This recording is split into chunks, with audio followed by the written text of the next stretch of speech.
অনেক টাকার ব্যাপার রয়েছে। হেলিকপ্টারে করে আপনি প্রচারে যাবেন বলেছেন, ভবানীপুরে আপনি আসন আপনার প্রার্থী দেবেন বলেছেন, নন্দীগ্রামে শুভেন্দু বাবুর এগেনস্টও আপনি বলেছেন প্রার্থী দেবেন, শুভেন্দুগড়ে একেবারে একটা অর্থের দরকার হয়। অর্থটা কোথা থেকে পাচ্ছেন? অনেকেই অনেক কথা বলছে। আগামী দিনে বাংলার একজন জননেতা হিসাবে দেখতে শুরু করি। যারা সাহায্য করছেন সেই ব্যক্তিত্বদের মধ্যে যিনি রয়েছেন, পুরুষ না মহিলা রয়েছে? জীবিত ইন্দিরা গান্ধীর থেকে মৃত ইন্দিরা গান্ধীর বেশি ভারতবর্ষের মানুষের কাছে তাদের গ্রহণযোগ্যতা পেয়েছিল। দল থেকে সাসপেন্ড করা হলো, বাংলার বুকে ভারতের বুকে একটা ইতিহাস আপনি গাঁথলেন। বাবরি মসজিদ বানাচ্ছেন, বহু দূর দূরান্ত থেকে সাধারণ মানুষ নিজের সামর্থ্য অনুযায়ী ইট পর্যন্ত বয়ে নিয়ে এসছে। আজকে বাংলা হান্টের তরফ থেকে আমরা গেছিলাম, দেখলাম সেই দৃশ্য। আপনার ব্যক্তিগতভাবে কেমন অনুভূতি? ইসলাম ধর্মী একজন আপনি জননেতা। দেখুন, আমি এই বাবরি মসজিদটাকে পুনরায় বেলডাঙায় স্থাপন করব, এটা 1 বছর আগে ডিক্লেয়ার করেছিলাম। আমি সেদিনকে এতটা নিজেকে ভাবতেও পারিনি যে এই মুসলমান সমাজের মানুষের কাছে বাবরি মসজিদ ইস্যুটা এতটা তাদের অন্তরের মধ্যে গেঁথে আছে। তো যেদিন 6 তারিখে করলাম, সেদিন বাস্তবে যে মানুষের ছাড়া পেলাম, যেভাবে মানুষের উপস্থিতি দেখলাম, আজকে 10 তারিখ, 4 দিন অতিক্রান্ত হয়েছে। আপনারা নিজে গেছিলেন, সেখানে সরজমিনে দেখেছেন যে মানুষের কি উৎসাহ, কি উদ্দীপনা, এবং তারা দৃঢ় প্রতিজ্ঞ যে বাবরি মসজিদ তাদের প্রতিষ্ঠা করতেই হবে যে কোনো কিছুর বিনিময়ে।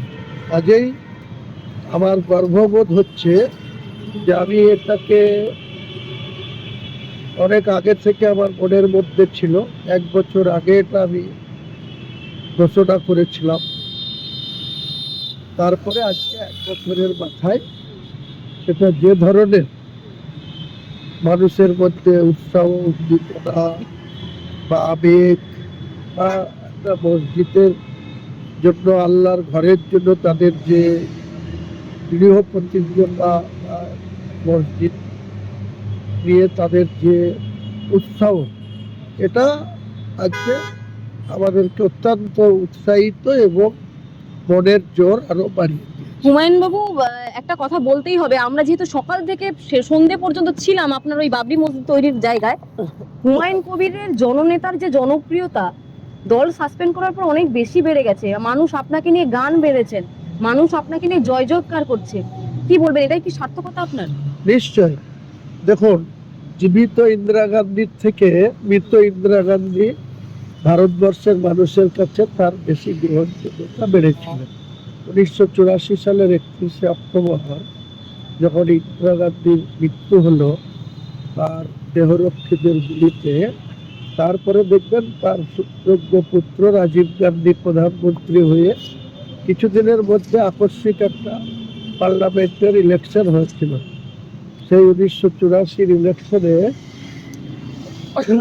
400-এর উপরও বেশি সিট পেয়েছিল কংগ্রেস দল, রাজীব গান্ধীর নেতৃত্বে। তার মানে জীবিত ইন্দিরা গান্ধীর থেকে মৃত ইন্দিরা গান্ধীর বেশি ভারতবর্ষের মানুষের কাছে তাদের গ্রহণযোগ্যতা পেয়েছিল। তা আমার মনে হয় তৃণমূলের একজন বিধায়ক হিসাবে যতটুকু মানুষের কাছে আমার গ্রহণযোগ্যতা বা সম্মান ছিল, আজকে তৃণমূল থেকে মসজিদ করার জন্য আমাকে যে বহিষ্কার করা হয়েছে বা সাসপেন্ড করা হয়েছে, তাতে মানুষের কাছে আমার আরো বেশি গুরুত্ব বেড়েছে এবং মানুষ আমাকে আগামী দিনে বাংলার একজন জননেতা হিসাবে দেখতে শুরু করেছে। হুমায়ুন বাবু, একটা প্রশ্ন করতেই হতো, মানে জননেতাদের কাছে একজন রণকৌশল তৈরি করার জন্য থাকে একজন ব্যক্তি থাকে, আপনার রণকৌশলটা কে তৈরি করে দেয়? মানে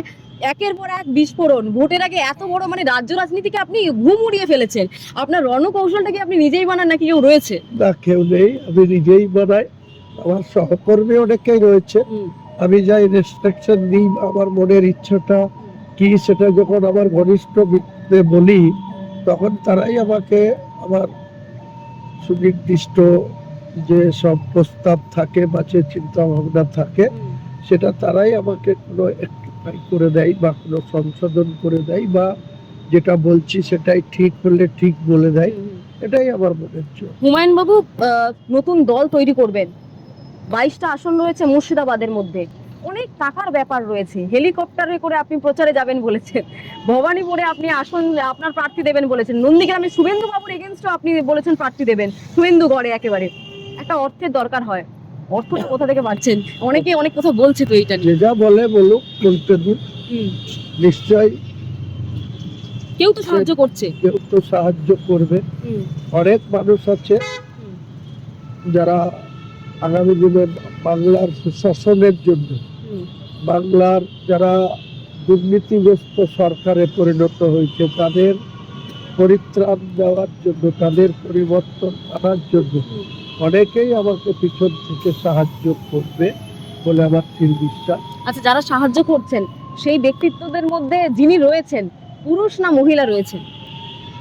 পুরুষই রয়েছে, পুরুষই কোনো রয়েছে। মহিলার সঙ্গে আমি সেরকম ইয়ে রাখি না, কারণ মহিলারা আমার কাছে শ্রদ্ধার পাত্র। কেউ আমার মেয়ের মতো, কেউ আমার বোনের মতো, কেউ আমার মায়ের মতো, কিন্তু